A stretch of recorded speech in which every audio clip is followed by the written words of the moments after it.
al-uqalau thalatha, waliokuwa na akili ni watatu. Al-uqalau thalatha, ikiwa wewe una akili basi utajipata katika kundi hili.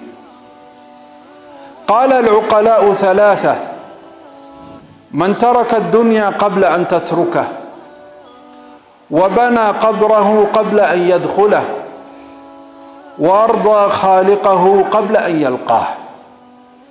Asema waliokuwa na akili ni watu watatu. Wa kwanza, man taraka ad-dunya qabla an tatruka, mtu aliyefanya uamuzi ya kuachana na dunia kabla dunia haijakuacha, kwa sababu ipo siku wewe na dunia mtaachana, hautakuwa mtu wa dunia, utakuwa mtu wa akhira. Sasa kabla haijafika siku hiyo, kuna watu tayari wajanja, werevu, wenye akili, wamefanya uamuzi ya kuacha dunia kabla dunia haijawaacha. Wa pili akasema, wabana qabrahu qabla an yadkhulah, ni mtu ambaye aliyejenga kaburi lake kabla hajaingizwa ndani ya kaburi.